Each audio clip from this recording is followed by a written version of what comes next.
So the Parsha Shoftim is one of those parshiyot that basically it gives you a chance to understand and appreciate what type of Torah we have in our possession. Most of the Torah that we learn, that we live by, for the most part, it has an eternal feel to it. And the mitzvahs have an eternal feel to it. Even though you can't imagine putting on tefillin in Olam Haba, not the ones we have right now. You can't imagine keeping Shabbos like we keep Shabbos right now in Olam Hazeh and Olam Haba, but it's not a stira. You can see how that mitzvah can continue on into the future without much of a problem. But in this week's parsha, you get to Shoftim v'Shotrim. You have judges who basically have to decide cases of it could be anything from murder cases to financial situations, and then on top of that would be bad enough. But then you have Shotrim, which are the enforcers. So you can't imagine, police force, the Mossad, CIA, or actually not so much, more like information gatherers, but you can't imagine the police forces existing in Yemos Mashiach. What job are they going to have, right? And Chisa Mason for sure not, and the Olam Haba also for sure not. So, you used to wonder, so where's the eternity of these mitzvahs? Where's the mitzvahs of these mitzvahs? You can see how basically these are mitzvahs that are just temporary for the situation we have right now. These are laws that were laid down because people are not living at the level they should be living, the golden calf and the Meraglim and the Torah we have in our possessions, Torah's Bria as opposed to Torah's Tzilas, which is Torah's Mashiach. So, it's what's the basis of the Torah that we have right now, that you have these mitzvahs that we have to do, and what do these things look like? What do these mitzvahs look like later on in the future? Because whatever concepts behind Shoftim and Shotrim has to be eternal. There's not a single mitzvah, even though it may have an everyday application. There's not a single mitzvah that is not based in some type of eternal concept. So this is an interesting piece that again, it's not what people think about, but it's important to have this perspective because it tells you what type of world we're living in and how to function within it. We for the most part, and almost everybody, even though we know there was Luchas Rishonos and there was Luchas Shnios, right? We know that. That's all part of. It's been the movies already. It's been we learned in the Cheder, and different pshatim is exactly what happened. How Moshe broke them, but we know there were two sets of Luchas.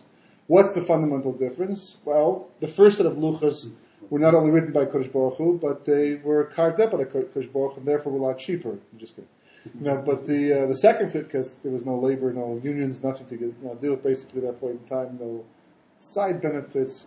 But the second set of luchos were carved up by Moshe Rabbeinu, and they're written on by Moshe Rabbeinu, and that makes all the difference in the world between the mitzvahs, the Torah as we have it right now, and the Torah that was meant to be in our possession in the first place. The Lashon explains that the first set of luchos only had two mitzvahs on it.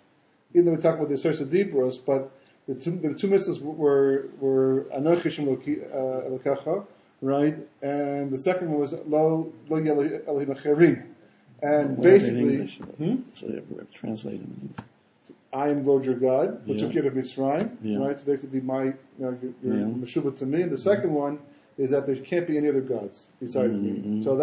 So explains that just like, for example, in Gan Eden, Adam Rishon also only had two mitzvahs, even though the mitzvah not to eat. But in terms of two active mitzvahs he had to do, one was shamar as a gun, right? He had to protect the gun, and the other one was to work it, right? So shmira is always a function of mitzvahs lo saseh. It's always a negative mitzvah. The lo saseh mitzvahs are there specifically to help us protect the world from being destroyed. And avoda is always a positive thing. So therefore it alludes to all the positive mitzvahs. So when Adam Rishon kept those two mitzvahs, he kept all the positive mitzvahs that are included in the mitzvah of avodas Hashem. And the other mitzvah of Shmira was basically all the negative mitzvahs. He didn't have to have every mitzvah spelled out on his Madrega in the Garden of Eden with these mitzvahs. When he did these things, had the kavanah for all these mitzvahs and those two mitzvahs. So likewise, the Jewish people got to the level of Adam Rishon before the Chet, when they said Nasav and Nishma, and the result was that they were also in the level of Shema V'Avda, as a gun, right? Shema V'Avda, right? Those are the two mitzvahs they got to. They came out as Anochi Hashem Elokecha and the other one of Elohi Elohim Acharim that was in the mitzvah that would correspond to the Shemra, the guard itself. So that's the difference in terms of the actual mitzvahs. What does it mean in terms of the reality, the siyas of everyday life? Well, obviously, the world that we see around us, which is falling apart once again, and never really going to act together, and all the crime, and all the machlokus, and hatred, and zichinim, and v'chulu, all that's a function of the second set of tablets, as opposed to the first set of tablets, which is the world was a perfect place. It was messianic. The first luchos are the messianic luchos, the second luchos are not.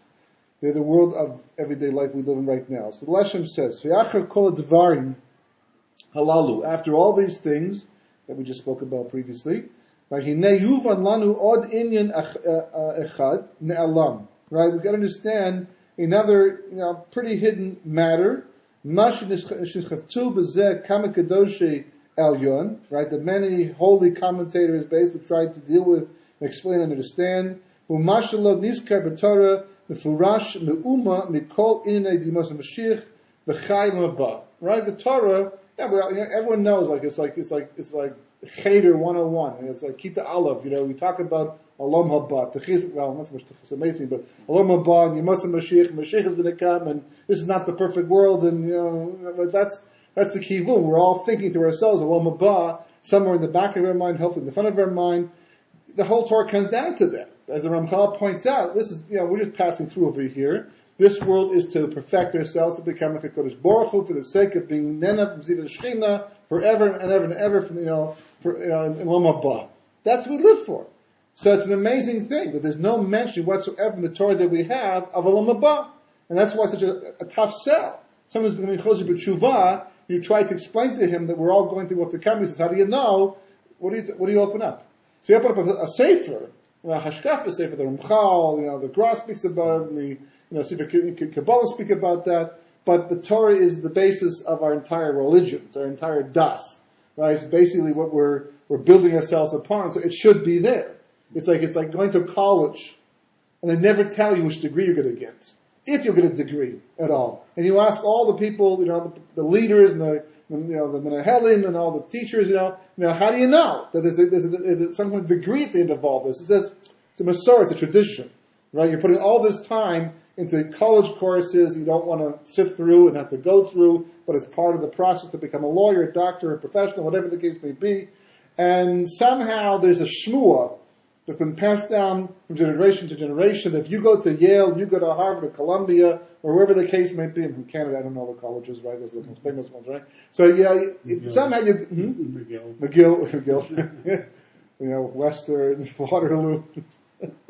What's that? But if you would go to these places, who would go? It's only because it's written right there in the brochure or online now on the website that if you go through this following course, you'll get an LLB or an LCBO. That's a liquor store. But MD, MMD, PhD, a whole bunch of initials you can add to that if you want to, right? That's what you're relying upon. It's a promise. It's avtach. It's guaranteed, and that's what's driving you through the whole thing. And here you're talking about the Torah, all this Mesiras Nefesh, and all this good being promised, Avram, Yitzchak, and Yaakov, but it's all Olam Hazeh. You'll get the land, your children will also get the land, you'll have Brucha, and this, but there's no mention you're going to the world to come. Right? In the Gemara, you have references to Olam Haba, Mucha L'chai Elamim, right? Ashrei, Rabbi Akiva, he's going to the world to come. So but that's all Torah Sheba'al Peh. It's all later on. It's all the Hashkafa Sforim. And there weren't even early Hashkafa Sforim. Going back, the Gemara itself was only recorded in 499 CE. The Mishnah 186 CE. So before that, it was all Baal Peh. There were manuscripts and things like that, but it's all personal manuscripts. It's a tough sell. It's very confusing. So why would you leave out? So you could say that they shouldn't serve a Kodesh Baruch Hu Almanat L'Kabel Praz. Right? That doesn't fly so very. It's like a plane with one wing, basically. So he says the following: Ayin v'sefer kliyakar v'parshas b'chukosai v'pasav hislachti v'sochachem shemevi sham midrei gedol olam shiva tirutzim al zeh. So the kliyakar and in Parshas Kisav coming up. He mentioned 7 different answers for why this is the case. You see, it's bothered everybody. It's 7 different answers. Like, one answer is not good enough because it's really a problem. So he says, Ayin Shan. Amnam. Achron Chaviv. The last one is the best. Masha Kasab Zeh Hashla. Bakdamas told us Adam. Like the Shla himself has an answer, and that's the best one of all, as far as he's concerned. And Bebaisa Achron. Ayin Shan. Divrei Pi Chacham. Chein V'sai Yishak. Right? So the words of the Chacham, the mouth of Chacham, is full of chein, and you drink from his lips. Okay. Ach sod ha'inyan bezeh. But the sod, right, the Kabbalah behind this, who are pimasha marnis, what we're talking about. Kerei kolotor kula lefti giluya, levusha, shehi ata lifnenu, harei enu mavtiach shum tova v'shum schar. Now, the Torah we have in our possession right now, that we open up on Shabbos during the week, read all the time, it doesn't talk about any reward, per se, or punishment, or at least reward. Right? El rak lo se v'shumra, the chokra l'dorsha. Only for the person who keeps the Torah. It mentioned, you do the following thing, and you'll get the following benefit, basically. That's all it talks about. It's always a din-related reality. It doesn't talk about, one day there's going to be this fantastic world to come, the shechita will be so powerful, and you'll be overwhelmed by it, you won't eat, you won't drink. That's what the Gemara says, right? But the Torah itself doesn't talk about that. The whole Gilui, the whole revelation of the Torah in our possession only speaks about what happens according to a person's actions. You do the following good thing, here's the following divine response. You do the following bad thing, here's the following divine response. That's the way it's set up. V'kol mishpat, v'kol din, it's all mishpat and din. That's the entire Torah we have right now. Amnam, hatikva, hasidah, the kol chem is Israel, but the promised, desirable thing, and we long for it, what the Jewish people live for in the future, shehen kol Yehudim achronim yemos Mashiach v'chayim haba, right? It's all the Yehudim, the appointed times that will come up later on in history of Yemos Mashiach and living in the world to come. Hinei hein teluim be'emes rak b'bris. Because really those things are not Olam Haba and Techisa Meisim and Yemos Mashiach even is not totally on Meisim. It's not based upon our Meisim per se. It's based upon a promise that we're going to get these things. Right? What the Torah is talking about, Schar v'Onish, is talking about based upon your Meisim. Right? If you do the following thing or the following effect. Right? But in terms of those fantastic Yehudim, which come up later on after the world has been rectified, and we're on our way to Yom HaMashiach onward, that's a function of bris. The Kosh Baruch Hu made with Avram Avinu back at the beginning. V'lo b'schus, it's not totally b'schus. Not based upon merit. V'hu bris avos Yisrael. And that's the promise that Kosh Baruch Hu made to Abraham, Yitzchak, and Yaakov, that we will get this. If we're loyal to Kosh Baruch Hu all through the years, we will get these things at the end of history. V'bris lo tafel leilam. And that never wears out. Schus, as the Gemara says in Shabbos, as Tosfos brings down, can wear, schus avos, to fire. It can be used up. Just like a bank account. You can get a trust fund. Your father can leave you some money. It could be a lot of money, but it's got a gvul, it's got a limit. And it will be used up. If you spend it too fast, it goes very quickly. Likewise, chus avos was really used up a long time ago, even before Mitzrayim, or in Mitzrayim. And there are other schuyot since then, the Mesiras Nefesh of Klal Yisrael, and various different things we've gone through. But the essence of chus avos was used up way back when, and that, if it was based upon that, we would not have enough gas to get up the hill. Right? We would not be able to get over the hill to find out what's the nice stuff on the other side that's waiting for us, because we don't have the schuyot. I mean, look around today, the world today, the Jewish people today. I mean, we've been around for a long time, but there are all kinds of schuyot, Mesiras Nefesh. I mean, without the Holocaust, for example, the amount of Mesiras Nefesh would be much, much less, because the Holocaust brought out tremendous Mesiras Nefesh. It was mezaka us. It's an awkward thing to say, because obviously what a terrible thing, but that's what Yisurim does. Yisurim is mezaka the person, and it's extreme like that will bring out tremendous Mesiras Nefesh that normally wouldn't necessarily be the case. I mean, just count the amount of times in your life you had to be Moser Nefesh for Kodesh Baruch Hu. I mean, really Moser Nefesh. Not like, I got up half an hour early this morning, but I could have slept in, done a later minyan. What Mesiras Nefesh? People use that term. We don't even understand exactly what Mesiras Nefesh means. in our generation. In fact, the Shem Shmuel, I think, back in his time, he already said the Mesiras Nefesh was already a thing of the past. You look at the Gemara, you look at the stories. We don't quite relate to them, but the Tanoim and how they're mostly Nefesh for Kosh Baruch Hu, it's all relative.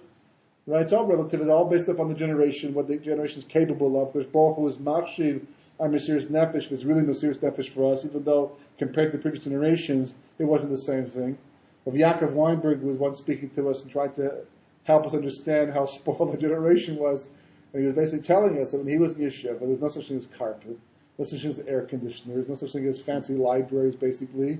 And for breakfast, you had onions and potatoes. That was breakfast. And for lunch, you had potatoes and onions. And for supper, if you were lucky, you had onions and potatoes again. And that's basically the way it was. It's like, and you didn't complain. I once went to a well-known yeshiva in New York. I was a guest of somebody. It's just passing through on the way back to Israel. And where I came from, Israel, we didn't have breakfasts like that. Usually it was leftover spaghetti from the night before. Unless you bought your own. The bread was always fresh, right? Which is why you gained so much weight. The bread was always tremendous, but it wasn't fancy food like they have today. A lot of yeshivas. And I went to this place. We had to pay extra, but it was very, very, very low. It was obviously subsidized. I was like shocked. I walked in. You know how they have the hotels, they have it all set up with those metal things, scrambled eggs and potatoes, like every single morning. This is what the Borchim got to choose. You had to pay a little bit towards it, but not that much. And if most kids probably could afford, and those who probably couldn't, maybe got a discount, but it's like, it's not like it used to be in the past. But Moshe finds it's all in a tshuva. He was nifted in the 80s, but he was talking back in the 70s, and he was talking about basically why it is that most of the Gedolim always came from Europe. And he said, in America today, back in his time, even an ani has meat on several occasions a year. He's somehow chicken, meat, whatever, he can get his hands on it. But in Europe, the story is basically people hung out in the butcher shop and took the bones that were thrown out, take a homemade soup from that was their meat for Yanta. That's how they could afford. He says the amount of Mesiras Nefesh that people put into learning in Torah in Europe, that's what produced the Gedolim, because basically you're kind of Torah with your neshama. When you're Mesiras Nefesh, that's what you are. That's your currency. The currency to acquire Torah is your nefesh, so to speak. The more you give of yourself, the more the Torah will give back to you.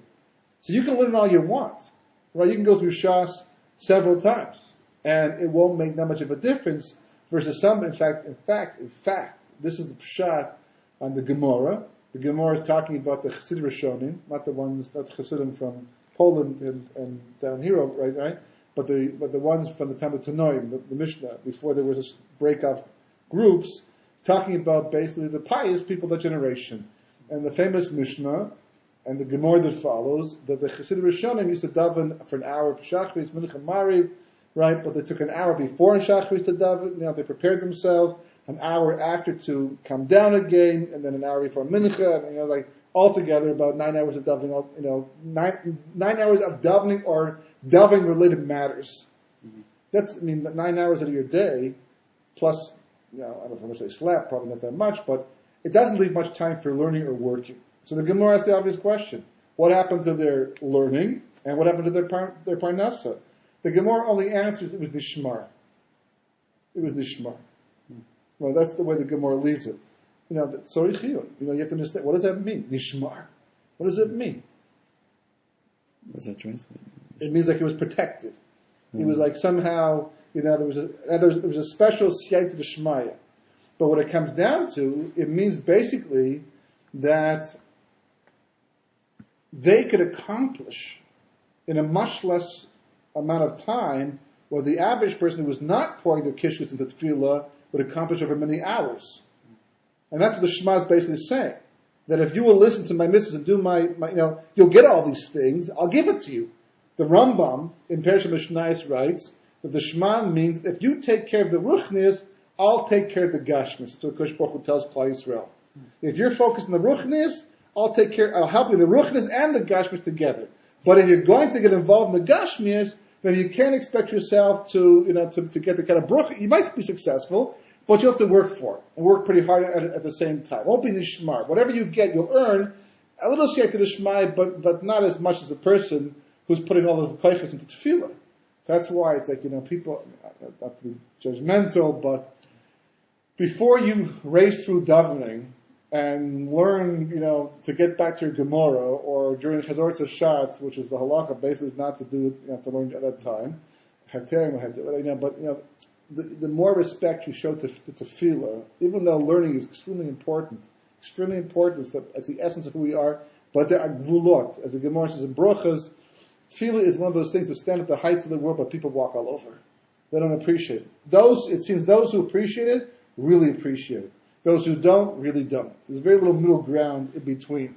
But if it's Yeta D'Shma you want, if you want a Kosh Baruch Hu to help you out, the whole point of learning Torah and the whole point of davening is all one and the same thing. In fact, we learn this, a little bit of a digression, but it's worth it because Rosh Hashanah is coming up. It's Rosh Chodesh Elul tonight, right? We started the David, working on a relationship, Ani L'Dodi Li. That's really what it sums it up. Ani L'Dodi Li. That's what it's about. Ani L'Dodi Li. I am to my beloved, and my beloved is to me. All comes down to relationship.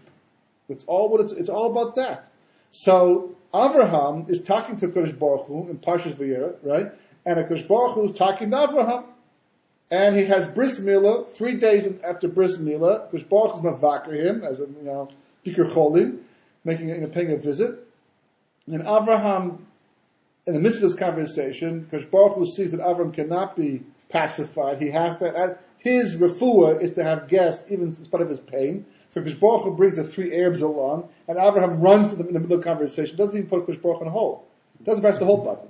Just runs right to these people, and then he comes back. What's even more amazing is that Kodesh Baruch Hu is waiting for him, and he picks up the conversation exactly where he left off. And it wasn't like a 5-minute, I'll be right back type of a thing. He goes out, they prepare the food, they have a suda, the whole thing, and only later on he picks up the conversation where he left off. It's a remarkable thing.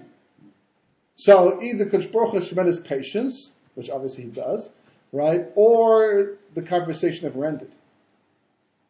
It just changed the mode of discussion. It's like, for example, you're talking to a person, and then you got a sore throat. So first you start talking vocally, but you can't keep going because it's too difficult. Take a pad and start writing down the notes, right? That gets too hard to write to a while. If you know sign language, I use sign language, perhaps, or symbols or something, and pointing at things. But the conversation never ended. Just the mode of discussion, the mode of transmitting the material, the ideas changed, but the conversation was ongoing. So when Avraham went from talking to Kodesh Baruch Hu and then taking care of the orchim the way he was supposed to, the hilchasa, the conversation never ended. It was the form of the communication just changed. So therefore, he never put a Kodesh Baruch Hu on hold. He simply changed the form of dialogue. And then when that form of dialogue came to a conclusion, he picked up where he left off at the end, and therefore the conversation never stopped. That's what V'yikra means. Right? The Aleph on V'yikra, as Rashi points out, transforms the word V'yikar into V'yikra. And what does V'yikra mean? It means that a Jew is online with the Kodesh Baruch Hu 24/7. We never go offline. Right? V'yikar means we do, a person can, that's Bilam.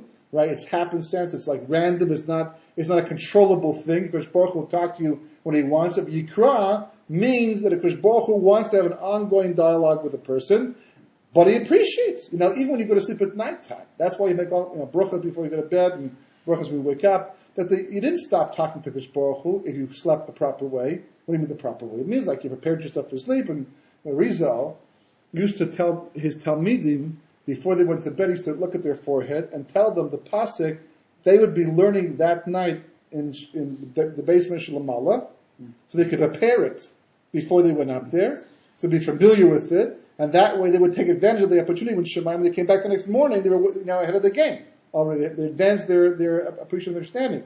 So that is really what the din on Rosh Hashanah is all about. Where are you in that conversation? How many times did you hang up on a Kodesh Baruch Hu through the course of the year? How many times did you not pick up the phone? Like, that's Hashem called. Pretend I'm not here right now. It's like I'll let my top colleague pick that one up. But anyhow, so Schus Avos can run out, but Bris Avos does not. V'chein Omer Rabbeinu Tam, right? But it tells us in Shabbos in Hey Amar Aleph Rimas B'Shmuel the Schus Avos Tama. Aval bris avos lo tama. Schus avos can end, The bris avos does not end. V'chein hu meforsh b'Torah b'sof klalos the Torah's kahanim. Likewise, it says at the end of Sefer Vayikra, it says beferish in the klalos in the parsha b'chukusai the av gam zos v'chulu lo ma'astim v'lo galtim v'chlosa v'hafer brisi. Right, itam ki ani Hashem lokechet. Even Kodesh Baruch Hu says at the end of Parshas Bechukusai, in spite of all this, in spite of all the anger you caused me, in spite of all the agros nefesh you caused, in spite of the fact that really I should have dumped you a long time ago, nevertheless, I will never destroy the bris because the bris is eternal. And it's explained, it's explained that even for the Aver Avodah Zarah, Kodesh Baruch Hu does not cancel the bris with Klal Yisrael. A person can choose out of it. A person can become, literally cut himself off by going the exact opposite direction. But if a person is involved in Averis but is not being made for the bris, so then he's still included. The commotion before Sham, the Parshas al Pigri Gilulechem, also habris hinehu gam l'chol yachid v'yachid Yisrael beprat. And likewise, it's not just a bris that's made with the entire Jewish people, but it's also a bris that's made with every individual Jew. Every individual Jew is a special bris of the Kodesh Baruch Hu, K'mo shekosef Agra, Parshas Nitzavim, etc. Kisod bris avos v'Yisrael b'arna b'kam mukamis b'devrenu kihu b'tafresh chof amudi b'nesivus or hanizkar b'tfilos b'chunya b'nekana b'sepet tzilus. Okay, it's a little more complicated, but it just means basically the bris itself goes at the very, very top of the whole system. The 620 amudi, or whatever you want to call them, basically are made up of the 613, like these lights are the shorashim, the roots of the Targum Mitzvot that we have, plus the 7 mitzvot of the Rabbanim. So anyone who says that's only the Rabbanim, they should know that only the Rabbanim is actually a mistake. That really there are mitzvahs that Kodesh Baruch Hu gave to us as part of the Targum Mitzvot, but the mitzvahs of the Rabbanim that came later on, Kodesh Baruch Hu always intended those mitzvahs. The root for those mitzvahs goes way up. So he says that's where the bris comes from. It's bris obviously at the very top, and etc. etc. That's the Kabbalah behind it. He says, the ayin v'sham husod shor called l'chen amru b'bereshis b'shvi Yisrael nikro reishis. Right, and that's what the Torah means. It says bereshis means for the sake of reishis, Kodesh Baruch Hu made the world. It means basically that you have different levels of reality. Okay, you have the lowest level of reality in which we live right now, and that is a world of din. And you have worlds above it as well. But at a certain point, our mitzvahs, our maisim, our tefillos can be mashpia on the world only so far. Today, not even that far at all. There's a lot of malachim in between us and the Kodesh Baruch Hu before it finally gets to Gemor Chagiga, talking about Nebuchadnezzar who wanted to go to Shemayim. I forget the whole cheshbon, but it's kilos like this, where the Kodesh Baruch Hu says, calls him Russia, Ben Russia, Hayat Ben Russia, that just to go across one rakia takes 500 years. 500 years is not exactly time that we have right now, but it's a very far distance, right? It's like kilos, 500 years. And there's 7 of those. And they get bigger each one as you go further away, right? We're not talking like levels of atmosphere over here. We're talking about the rakia. So that's, if you were talking about time, that would be about 35,000 years right there. And then that's only to get to the legs of the Ophanim. Right? And the Ophanim, their feet are huge. The cross, though, would take even, all the amount of time to cross the rakia is only enough to cross the feet of the Ophanim. And then you got to cross the rest of the body. It gets bigger and bigger, because basically that, to keep things in perspective, the world in which we live is like a pinhead on the pinhead of a pinhead. As big and as vast as this physical universe seems to be, because we haven't quite got to the edge of it yet, right? We're working on it, but we haven't quite got there yet, that it's nothing compared to the world in which that universe exists. Because they get geometrically bigger. The world of Atzilus is monstrous compared to the world of Bria, which is bigger than the world of Yetzirah, which is bigger than the world of Asiyah, which is the world in which we find ourselves right now. So therefore, what Kodesh Baruch Hu was telling Nebuchadnezzar, that you couldn't even You know, you want to go to Shemayim, you can't even, you're so far away. Now, there's different ways to understand that. On one hand, it can mean distance. On the other hand, it means that, you know, we're talking about going to the world to come, right? You hope to be a Ben Olam Haba. You hope to be there one day. You hope to be the world to come. You know, working ourselves, working our mitzvahs. What are we holding right now? That's the din we'll see on Rosh Hashanah. That's the question they ask in Rosh Hashanah. Are you a Ben Olam Haba? That's the question. Right now, if you were to die, would you go to the world to come? What do you think? Right? Where would you place yourself? Yeah, close? Maybe, yes. Give me a little bit more time. Right? Not immediately. Not immediately. It's a kind of toss-up. We flip on this one? You know, it's like, you know. So what the Gemara is telling us is that we have no hasaga. We have no comprehension of how holy and how perfect. You know, as perfect as we get in this world, there's like, we come close to perfection, the perfect this, the perfect that, you know, but as perfect as these things are, they don't come anywhere close to the perfect you. There's a perfection of yourself out there. You have no idea what it's about. One day you'll see it. You won't believe you ever thought you could live on this level that you're living on right now. As hard as we struggle. The Gemara is to say that Nebuchadnezzar, you couldn't even get close to the front door. You're so far away. You're lucky you even exist b'chalal whatsoever. Because the reality of what you are does not come close. The Gemara says in Olam Haba, tzaddikim sit around in a circle, but not really a circle that we have today, right? And they don't eat, they don't drink, there's no review, there's none of this stuff. Basically, a person say, you know, it's boring. You know, once I was teaching a beginner's class way back. Some guy, first exposure probably to Hashkafa, taken right off the wall. I don't know how they got him in there in the first place. And it was my turn to teach. And I was talking about Olam Haba. And this guy, who I thought I would never hear from, puts up his hand and he says to me, his rabbi, just tell me one thing. I wasn't a rabbi at that time. Rabbi, tell me one thing. Is there basketball in the world to come? You know, I didn't want to lie. Actually, I did want to lie, but I wasn't sure I was right to do it. You know, a different kind, right? You never miss up there. But it's like, no. And his whole thing was, then I don't want to go. Man, will it be boring up there? Because that's the world that we know down here. Bris Avos, the Lashon's explaining, is an idea that goes way above, way to the top of the system. We're not talking the top of the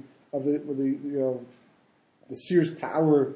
What's the tallest building these days in the world? I don't know. But we're not talking the outer space. We're not talking to the edge of the universe. Bris Avos is a concept that's rooted so high up in the system that, by definition, we can't be mashpia on it. We can't affect it. We can't invoke it, and we can't stop it from happening. Because Baruch Hu controls it completely. When we say the Yigibus Midas Rachamim, we do have ashpa to some degree, which we would never have known if Baruch Hu did not reveal it to Moshe Rabbeinu, which is what the whole din on the Sefer Tshuva is all about. It all revolves around the Yud Midas Rachamim, because Baruch Hu is Megala, which never come back empty. Why did it come back empty? Because they affect the world way beyond schus and chof. That's the world in which we live. A world of schus and chof right now. So because of that, the Torah we have addresses that. But Olam Haba, and what the Mashiach is talking about, it's a whole different Metzius, it's a whole different reality. They belong, because they're based upon Bris Avos, they belong to a much higher level of reality. The Torah that we have right now in our possession, because it's been designed for the world in which we live right now, could not address it. It was left out because it's as relevant as talking about, even less so, about Techis and Mesim, first Moshe Mashiach, Techis and Mesim, and Mabah, as it would be talking to a kindergarten group about the legal profession. Even that's not even comparable. It's like walking to a bunch of kindergarten students and saying, let me tell you today what the first year of college is like for those who study law. It's like, what? What's that? What's college? It's not relevant. The conversation doesn't apply to anything going on there. You want to practice your speech? That's